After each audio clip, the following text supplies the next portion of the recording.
Shut up here and follow us. Hey everybody, we're going to go ahead and get started. First of all, I just want to thank everybody for coming out here tonight.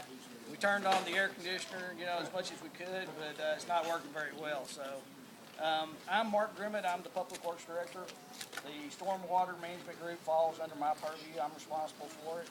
So, when things go good, you can call me. When things go bad, you can call me. Okay.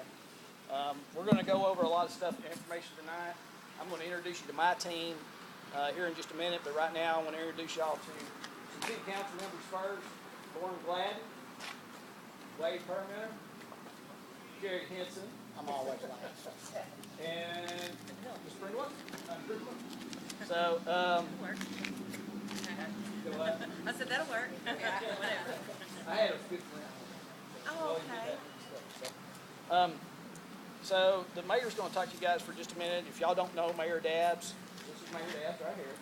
And she's going to give a brief introduction, and then I'll introduce you to my team. And we'll go through some details with you that, is going to inform you about, what we're working on today, some of the things we've accomplished, and what we're planning to do in the near future, okay? Mayor Dabbs? Mark.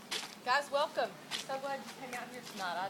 I really wish we could have held on to that nice weather we had last week when it wasn't quite so hot, but really appreciate y'all coming out. We've been working, the staff has been working really hard on this to give us some solutions. So like I promised y'all back in May, I wanted to bring y'all back out and just say these are the things that we can do, and I told y'all we may have some information that's not covered in glitter and sparkles and all good news, but what I wanted to do was just to say this is where we're at as a city so that we can work really well together and know what the issues are and figure out a way to approach them. I'm going to give you a little bit of history. Stormwater issues, by the way, are very important to me. Back in years before I ever thought about running for office, my neighbors had stormwater issues in my neighborhood. It didn't affect my property, but I helped organize the neighborhood like some of you have done.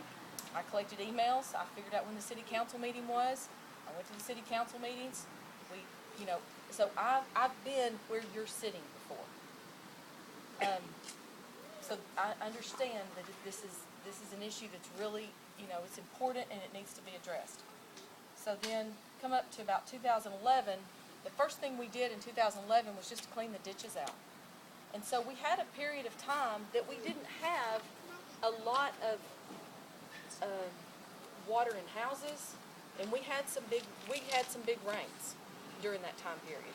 So it's not going to fix all the problems to keep our ditches and our waterways cleared out, but it's going to fix some of them. And so it's my direction to staff that's why I asked for the maps that you've all been looking at.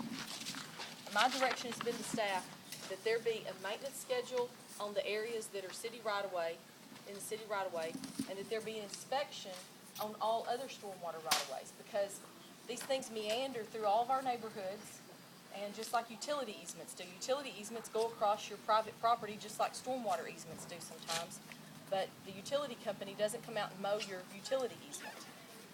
And so that's where we're going to start, is just by figuring out what each one of our responsibility is, and to communicate it to your aldermen, because these guys, they're great, they work really hard for you, and when their phone rings, they're concerned about what are we doing, what's the staff doing. Well, I want to give them the tools to be able to see, in relationship to stormwater right-of-ways, which we get lots of calls on, this isn't being cleaned, this isn't being taken care of, and often people are calling about not property that's in their backyard, it's just property they can see across the street.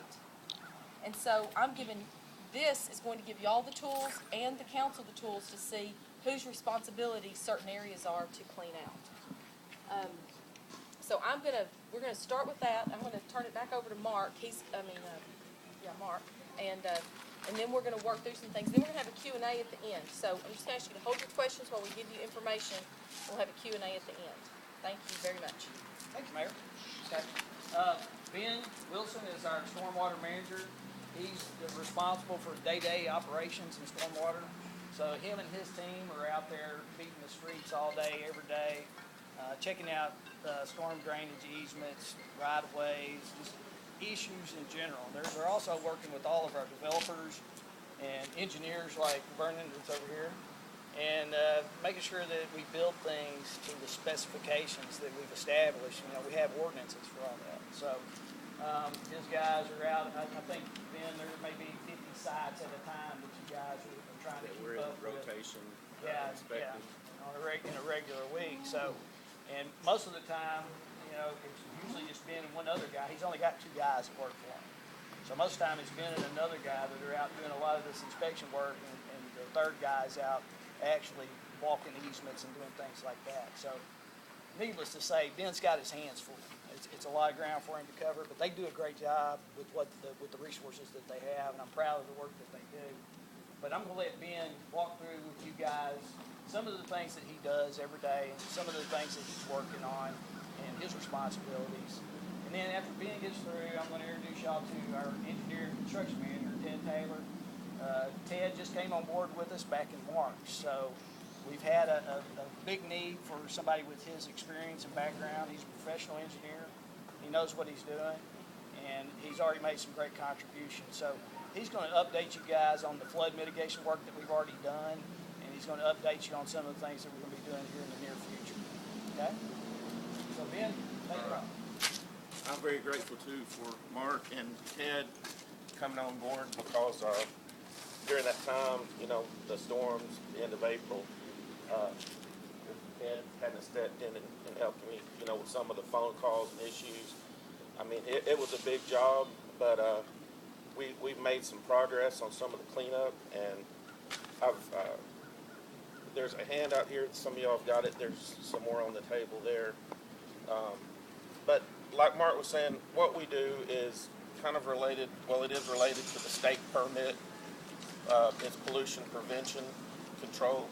So we go out and do inspections on all the new construction, new development. Our main goal is prevention of silt leaving the work site, you know, trash and other things that can impact the whole city, you know, for flood mitigation. But what we did, we went out and we did the maps of all the areas that were impacted by the storm. Also got, you know, phone calls from some of you, Karen, and over in that area, and some issues and problems that they were having with some of these drainage easements. So we put this notice out that we were going to come bring some labor in there and get those cleaned up. And I appreciate the feedback that we've gotten, you know, from some of y'all. I've got some good phone calls. And that was an initial cleanup. Now, once the area is cleared, on your handout, it shows landowners' responsibilities going forward. I just want to cover a few of these, go over them with you. We got some do's and don'ts, and all these are to help you with the flood mitigation, you know, help your neighbor downstream. You know, what can you do to make some of these situations better? The ownership and routine maintenance of easement areas rests with you, the property owner. It is expected that the area be maintained as you would maintain the rest of your yard. Like he said, we're a small department. You know, it's a huge, there's miles and miles of drainage easement. We can't get to all of it, but we need y'all, you know, we need y'all's help keeping some of these maintained. Some of the do's, do maintain the drainage easement as much as you would do your own lawn. We know that there's times that, you know, there's real wet seasons. We just ask you to do the best you can. You know, the weed whacker in times when you can't get other things in there. Keep the area free of limbs, leaves, and trash. I know one area that we went into, one of the things that we noticed was, and, you know, not everybody, they need some kind of outreach and awareness of this, but we would see piles of grass clippings or, you know, huge piles of limbs. And all that's really doing is creating a dam. You know, it's creating a problem for somebody else down the street. So we just want to educate everybody and say, you know, if you've got limbs, yard debris and stuff like that, they will take it at the landfill. Does everybody know where that is? It's on Sardis Road, South Reynolds. They will take it if you're a Saline County resident. Free of charge, you can take leaves, grass clippings, limbs. and no charge on that. So we just ask, don't put trash or other kind of materials in these drainage easements. Take them to the landfill or dispose of them correctly. Also, if you observe someone putting, debris and other stuff in there, I would just talk to them. I mean, we want y'all to be a tight community. We want you to be able to volunteer, do some cleanup projects. So just let them know that's something that's going to affect us down the line. And please, you can give me a call if you need some help with that. Also, do not construct anything that would obstruct the flow. They mentioned a few things here. Fencing, other structures, might be sheds or buildings. Anything that's going to be in that flow of water is going to become a problem for somebody else, especially some of these rains we get. We've had some big events in a short period of time, so all the ditches get overwhelmed. So we just ask that you keep it clean, keep it maintained, unobstructed, and do not place any type of fencing or other pools, fences, sheds, and other structures like that. I guess I would just close and saying I've got my phone number on there, the email. If you need any questions, you need some help on some of these topics, or you want me to come out and do some training in some of the neighborhoods, we can do workshops or things like that. But our main goal is just pollution prevention and flood mitigation. And with that, I'm going to turn it over to Ted, and then we will do an update on some of the. Thanks, Ben. Hey, just a couple more things. You heard Ben mention fences. Fences are a big deal, and it really does act as a dam. And if you're putting a fence up and you're creating a damming effect, you're putting that off on your neighbor more than likely. And as Ben was saying, it's a good idea for you guys to try to work that out between yourselves.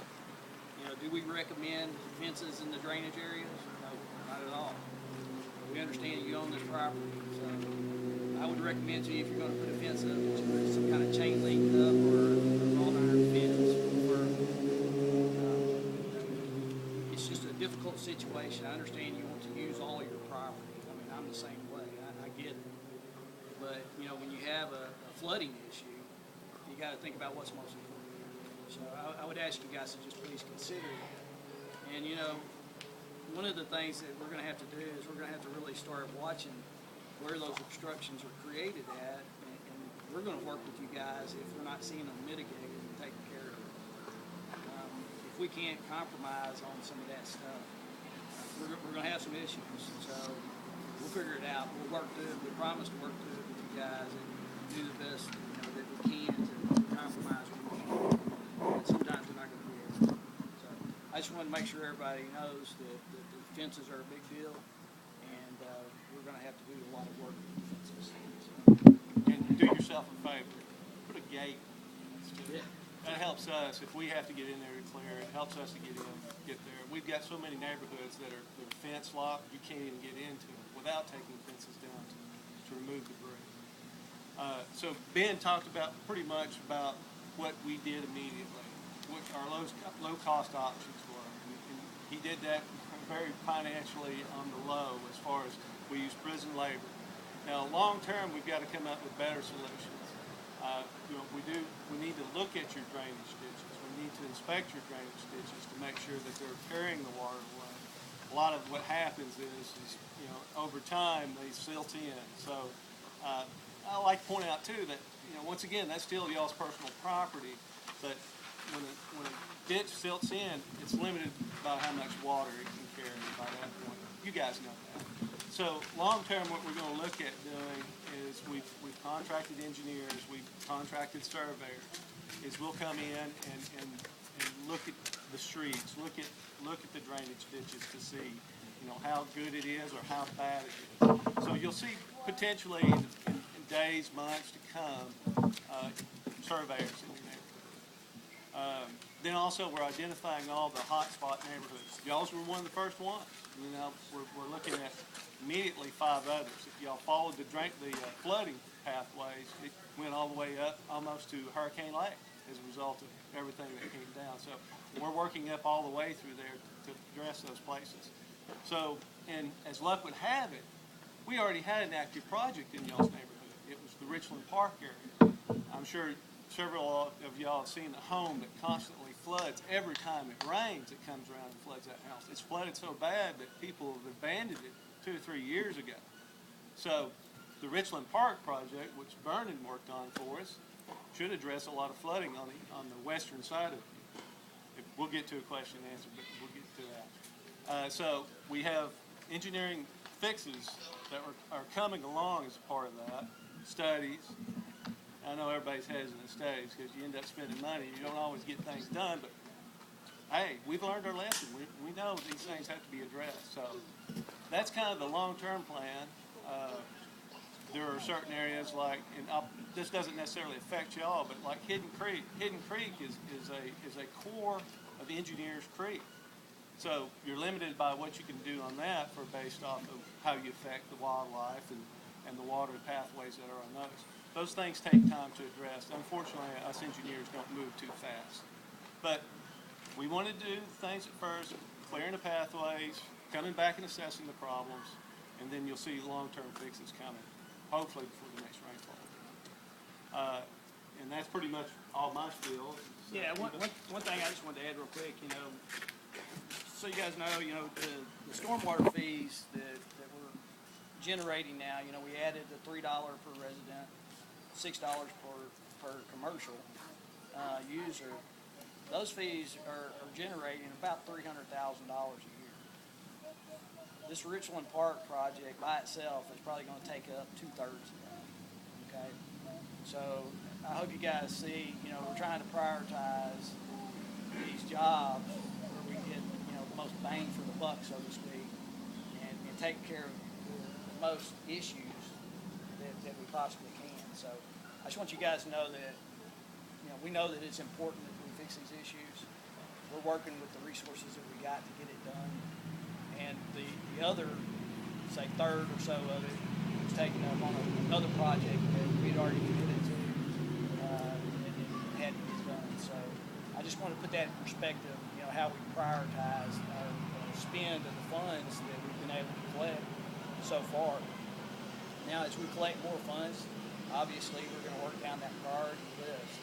And, you know, once we come in here and do this one project, you know, it's going to be, you know, hard for us to come back in a real short period of time and do another big job. So I just want to make you guys aware of that. But anyway, thanks, Dave. You did a great job with that. And I guess we're ready for the Q&A. Mayor?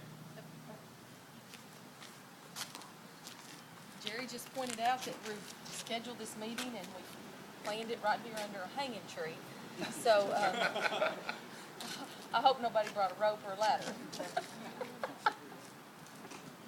Okay, open it up for Q&A.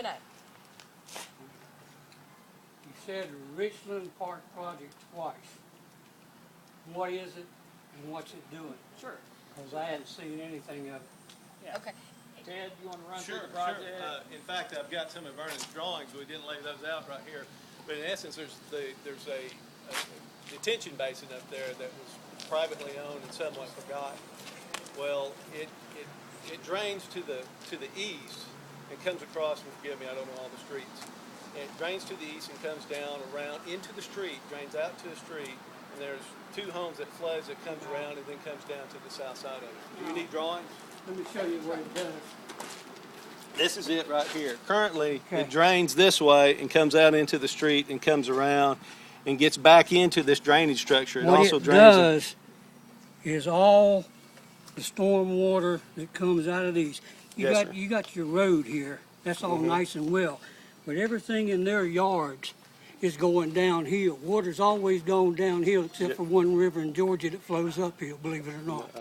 But all that water flows down, and guess what? It moves this way. And guess who lives right there. Would that be you? That would be me. I got And you. you know what goes through my backyard every time it rains?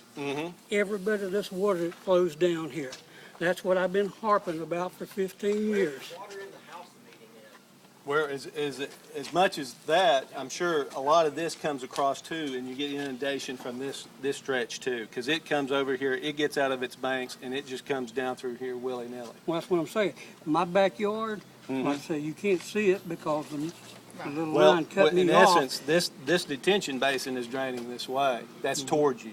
And the whole problem there too is all the way down this road, it turns a corner here, it comes up my driveway because there's no culvert till you get all the way right here. And then that's the only culvert coming all the way down Carywood. Well, the Richland Park project, the intent is to take a portion of that water, it's most that comes down here that makes it to this detention basin and diverts it over to the west to go down through here through an underground culvert. They'll go out and drain into a natural stream.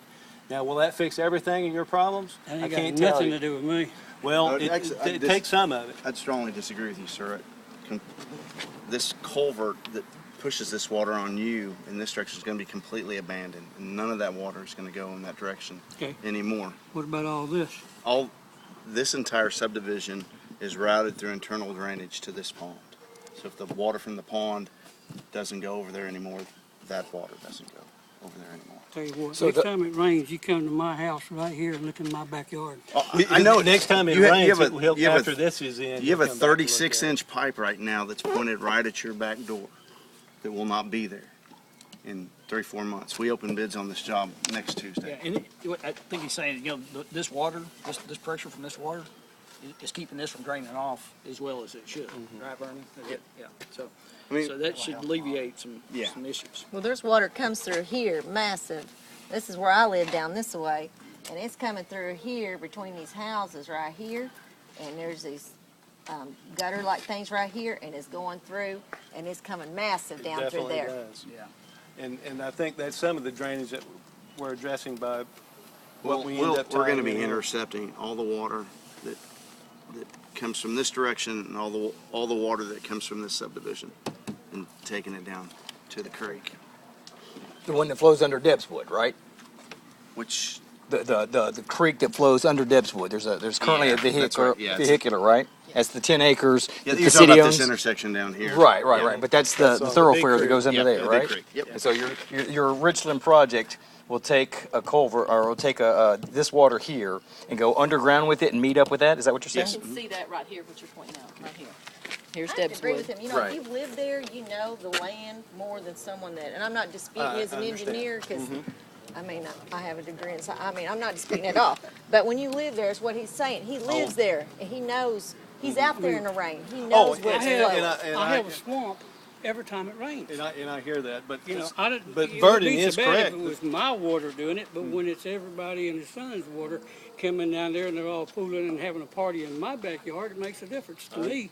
I understand this has got a problem. I understand these problems. I understand every little house that's got an X on it that's flooded. I understand that.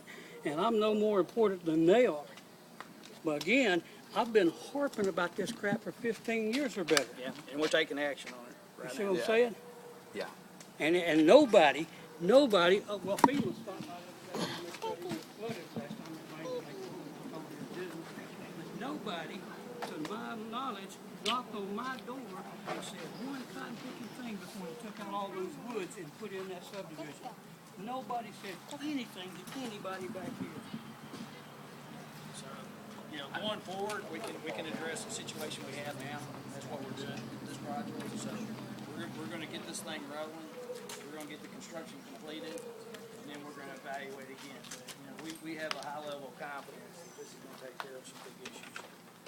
A lot of it is, these developers coming in, they've got this big tract of land, they come to y'all, get approval to build those neighborhoods, and nobody's overseeing the landscaping of the whole situation. They're not looking at the whole picture, and they're not being held accountable for it either. Sure they are. Let me tell you how. And Vernon, I'll let you jump in because you act like you want to tell them. I do, because I'm on the other side. I represent the developers too. But go ahead, Mark. Of course, some of these neighborhoods were developed a long time That's what I ago. was gonna say, the Y'all rules wouldn't have even came changed forward. in both of these neighborhoods. The rules changed drastically in 2011 or 12. I don't know what year the ordinance was passed, but Richland Park and Carywood were they were already built. And so, but we did not, the city of Bryant did not have a stormwater ordinance before 2011 or 12. We didn't update it, we implemented one. So that makes a big difference on the development that's happening now. And we still have to stay on top of it a lot. And the review process that the engineers are doing is completely and totally different than what it used to be. We have a meeting every other week on Thursdays. It's open to the public. It's a DRC meeting where we review incoming plans and stuff with our entire design team, our engineers, their engineers, and we make sure that we're following those ordinances. And I don't know how to do all that. That's just what I've ordered is to be done now. And they're doing it. So I just want to assure y'all, that's changed. But that doesn't fix it. So the standard that we hold new developments to is they can't put any more water downstream. So it's already going downstream station. So they can't exasperate the problem.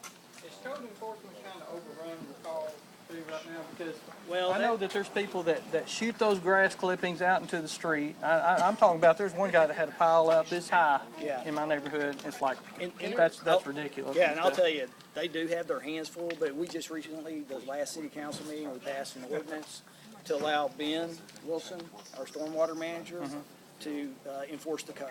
Okay, so we And basically also, added if another you code see something officer. like that, we use report of concern, and that triggers, because once it hits that, it's logged.